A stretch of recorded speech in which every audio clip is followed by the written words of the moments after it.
USAA for the military community. Yep. Welcome back to the Combat Cup presented by USAA featuring Minnesota RØKKR. And as you can tell, we're straight into the game here, Taylor. We're into the fourth map ready to go, and we're on board with our last map winners.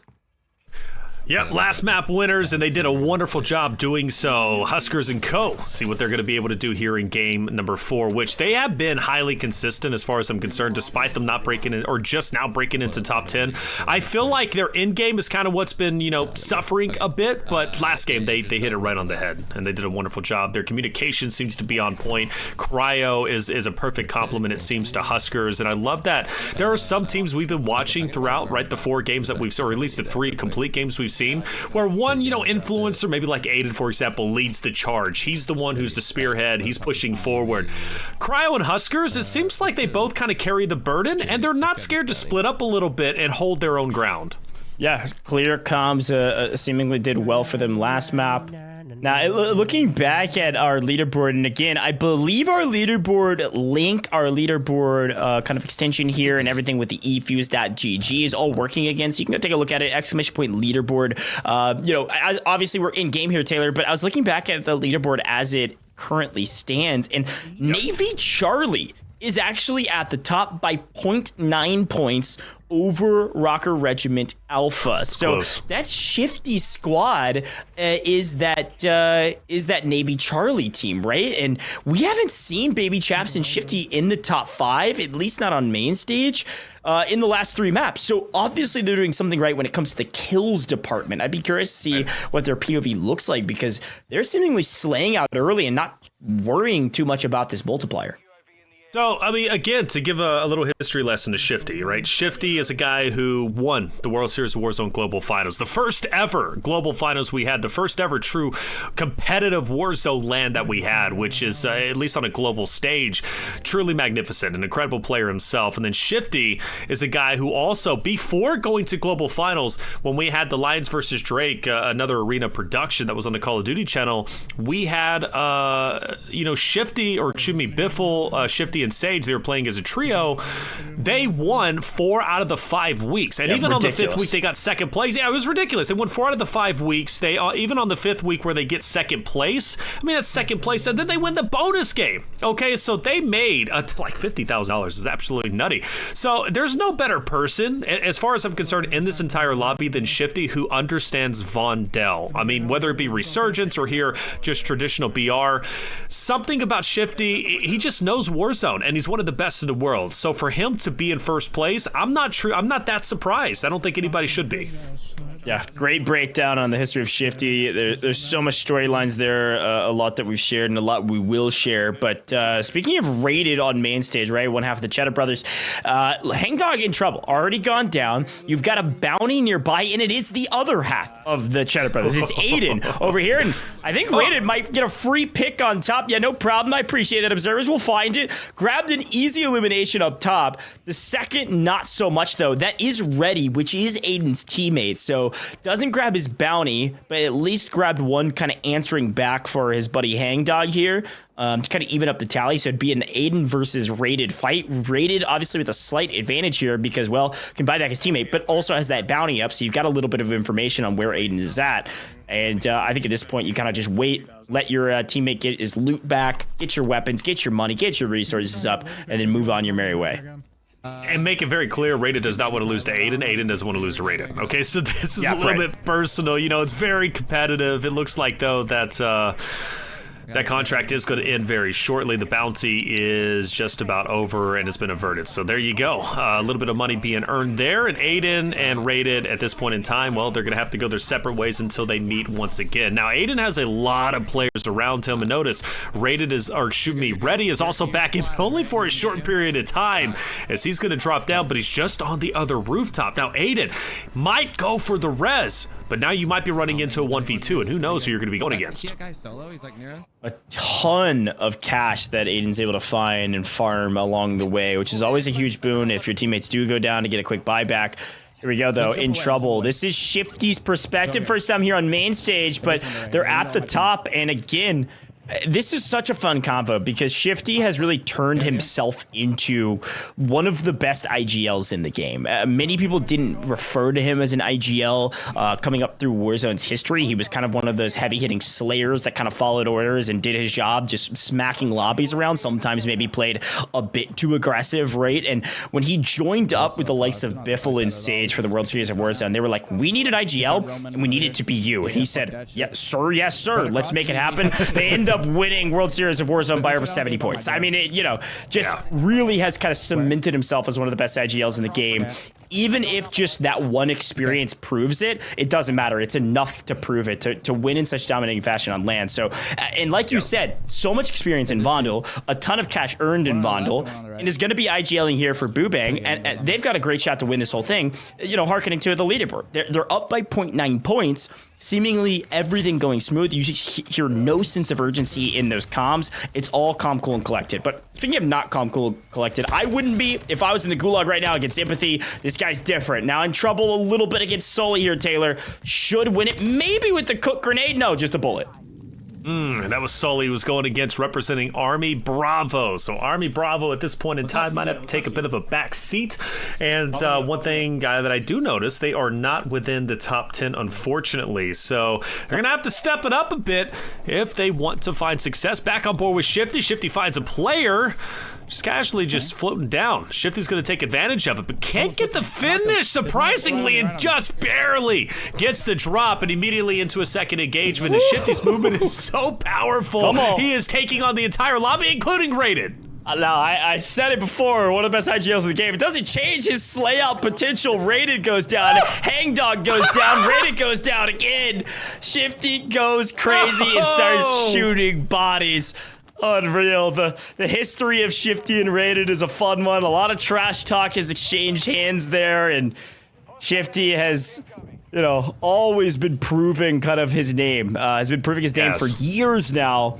And there's no question, he's quite undeniable when it comes to Warzone these days, especially after World Series of Warzone. But even still, he's going to continue shooting bodies any chance he gets. Oh, and here we go. Look at this. Rated versus Boobang on the other side.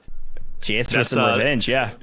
Yeah, Shifty's teammate for revenge. I mean, they literally were just facing off against each other on the regular map. Now they face off against each other in the gulag. It'd be adding salt to the wound if Bang is able to win here. Nice nade, good breaks though, but Rated's got it locked in. He was able to break shields way earlier.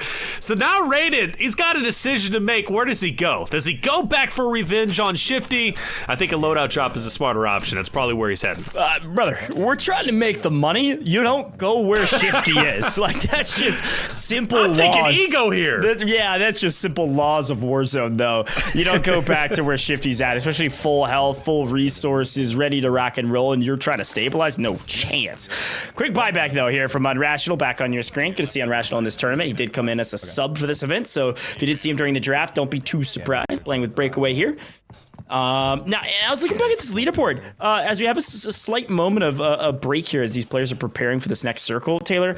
Looking at the leaderboard, I think overall we've got a nice spread of the military branches. Like, there's no one branch that's just dominating. Like, Navy Charlie's at the top, but then it's RØKKR Regiment Alpha. Regiment, I guess, has second and third, obviously. One of the military service, kind of organizations, if you will, rather than the branches being involved. A lot of the players involved in Regiment, but Unrational's getting involved. I guess Regiment maybe has a slight lead overall on the different groups involved today, but no military service branch really far and away running away with this event.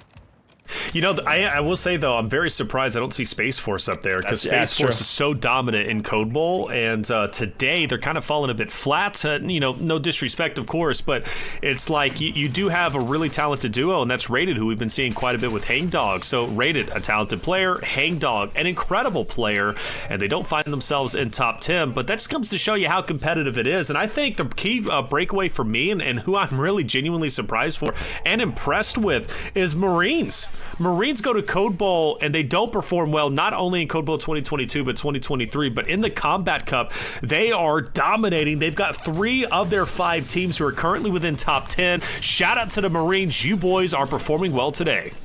Yeah, we'll see if they can maybe try to take some of the top spots. I think the highest as Unrational unfortunately goes down as we're all, going through this leaderboard for you. I think their highest Marines, they do have 3 top 10, which is a great breakdown, but their highest is Marine Corps Delta, who's in 5th place right now. And I think that's actually almost wholeheartedly on the back of Huskerrs and Cryo. That's right. Yeah, that's Marine Corps Delta. It was they just got there. Yeah, that's what I was about to say. It was kind of on the backs of the last game and the last game only. But back to the action at hand. Scummin in trouble, Gary gone, and that's not Unrational. That is Gary, the Gary G. Scummin with an opportunity to kind of even things up here against Iceman Isaac. Scummin is on 8, by the way, with 22 up. Achieves that 1.1 times multiplier. He needs to stay alive. Taylor, this could be the biggest game of the day if Scummin can win this and stay up. Molotov Hail Mary. No hit markers. Iceman Isaac still lurking. Seen Iceman Isaac work against Hisoka, right? And I believe game number 3 or game 2, Hisoka was not happy with that. Iceman Isaac is not scared to fly at you. It makes sense. He's a retired veteran Air Force pilot, so he'll fly into your face. That's a good Molotov. Iceman is going to win this, and he will. But I tell you what, brother, at a certain point, I thought Scummin had it in the bag, especially when Iceman Isaac started whiffing a couple of shots. And actually didn't whiff at all. Scummin just hit the shots needed. That was so close. Oh, if that Molly hits a millisecond later, yeah, Scummin wins. Scummin wins. Like, it's that 100%. minutia that you go back to and you say, what could have been? Like, you look at the scoreboard at the end of this, when you look at where Scummin's team lands, think about what they could have done with only 2 more eliminations and a 1.5 times multiplier. That's a dramatic, I'm talking 33, 35, almost 40% difference on that one game. Could totally dictate whether or not they're going to be in the money at the end of this tournament. So that's one that you got to look back on and say, man, what could have been if that Molly was slightly off to the right a millisecond later. But hey, that's Warzone, baby. Let's get back into it. We've got 14 teams left here in Vondel. And as we take a look at this circle, Taylor, this is maybe the first time we've had a circle that is entirely on cover, right? One of the biggest buildings in Vondel, holding a majority of this circle. Now, the biggest troll would be if the circle pulls out of this building by Circle 7, but only time will tell. You got a buy station in Circle as well. I think you're likely going to see a lot of teams kind of layered cake inside of this building for a little while. Yeah, I think so. This might be a bit of a slower end game than we're used to because this has so many layers and so many tiers. I've seen many end games, or not even end games, but even like mid games, initials, like take place in this building, and oftentimes you'll see teams just kind of control one level of it, and then you'll have multiple teams on each level. And at a certain point, when you do have to rotate out, like you said, maybe a troll, the zone does push out of that hard cover. Then it's just a mad dash, and you have these multiple layers, and one team on top of another, just kind of diving out, and it gets pretty chaotic. But speaking of chaos, Deep Six is down. Almond has to try and stay up here, and he doesn't have hard cover, but he just has a couple of little walls he's got to deal with, and luckily finds one building. But is there somebody in here? And he gets kind of lucky. Nobody is, but he can't stay here long. He's got to break away and try to get over that cover into hard cover if he can. And look at that zone. I know. Just barely of the building inside of it. I mean, I said Zone 7 was going to pull out.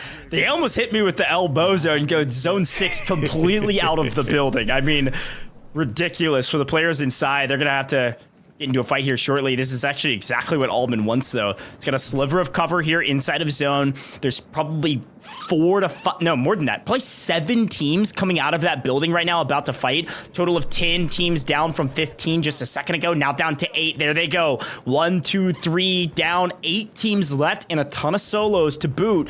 And Almond sitting on 8 kills, so a massive game from Almond, especially if he can survive. Yeah, down to top 8, so you've achieved the second highest multiplier. Now it comes down to who's going to win it. And look where the zone goes. Now, I'm not saying I cursed it, but Zone 7 goes all the way back across the river. Almond is probably standing up in his room clapping right now. Hey, look, I think if you've been watching Warzone for a long time and watching your commentary, people should understand and know that you pray secretly for chaotic end zones, okay? Whether that be water zones or chaos zones, like the game knows, and the Warzone gods, they're on your side. Barely spotting a player on the roof, misses the shot. But Noobs, See ya. he's going to go ahead and connect onto it. Yeah, we'll see you later. Maybe a self-revive there, but you can't focus too hard on that. We're now going inside the building, and Noob's going to be the tip of the spear, pushing in. His teammates down. Noob's up close and personal. Couple of shaky shots, but he connects on the important one. That was Almond, who we were seeing desperately trying to find a sliver of safe zone within this chaotic and small end zone. And Amaxides finds a way to just come in. Does the res come through? And it does. That is a huge res that could very well secure this game number 4. Massive win from Noobs. Unreal that he beat Almond. Obviously, his longtime teammate. We'll get to that in a moment, though. We're down to the final couple fights. 4 players left, 4 teams left, total of 5. Now 3 teams, total of 4. This is the only duo on the map, Taylor. You called it. This could be the reason they win it. They can play together. Amaxides goes out as bait. Doesn't even need Noobs. Amaxides goes bigs and wins the 1v1. Now it's a 2v1 to finish it off. All signs are pointing to a Noobs and Amaxides win. A massive victory from this duo certainly will help out their standings on the leaderboard, of course, but you got to be thinking, what if you're scumming? What if you're Almond, you have a gas mask, you don't have to play inside the building, you could rotate earlier to this high ground spot where likely this last solo is? Man, Almond almost could have put on a massive show there and won it all, but it's all up to Amaxides and Noobs. Huge res from before to have the player advantage. You could see this player throw away their life, but if they've got high ground, you might try to make a play for it. Yeah, he's making a play for sure, especially if he's a service member. He's not going to throw away his life. He's not going to cheese it. He's going to try and win it if he possibly can. Water? I think they don't know. In water. Yeah, oh, no, I think he's on. Oh, can we get a point? What? Oh, no, nice trade. Well done. Hey, look, Taylor, you called it. That's another one of our biggest games of the day. They secured it because of the res, 13 eliminations, plus the 1.5 times multiplier. That's the exact same game we just saw from Huskerrs a moment ago. A big win for Team Noobs and Amaxides. And Amaxides lost the 1v1, but Noobs was there for the trade. They were able to play together because they got that res off in the water. Big brain plays across the board, secures them a victory. A 20-point win. Gonna push them up that leaderboard dramatically. All right, that's Regiment Bravo taking a look at the top 10, and Regiment Bravo was nowhere to be found. That is a big game, the biggest game we've seen today, which therefore could easily break them. They're for sure going to be in top 10. Where are they going to be within that top 10? We'll have to wait and see. But Regiment continues to look stronger and stronger as far as I'm concerned, whether that be the RØKKR Regiment winners or that be Regiment in general. And they have the biggest fan base out there in the chat, so it makes sense. They've got a lot of energy backing them up, but that res to save the day. And it was teammate versus teammate. It was Almond versus Noobs. Noobs gets the better of them, but we had a lot of great gulag fights as well, Goj. Yeah, some of them seemed kind of clear and obvious who would win it there as they were able to grab some damage like Rated was, but some of them were so close. That Scummin Gulag was ridiculous. But a couple more replays across the board from maybe some of the players we weren't able to see for too long. Great play there from Swish. Doug is raw, first time on main stage for us. We were kind of conversating back and forth whether he would play, huge pickup here from News, by the way, whether he'd play controller or mouse and keyboard, but goes with controller. We'll see if they can do better later. Big win there from Noobs at the end. Showed it off again. And again, a 19.5 point win. And I was looking back, you're right. The Regiment crew, pretty much with that win, has solidified themselves as kind of the top performing org here overall, because you've got obviously RØKKR Regiment Alpha. They were inside the top 3. They were in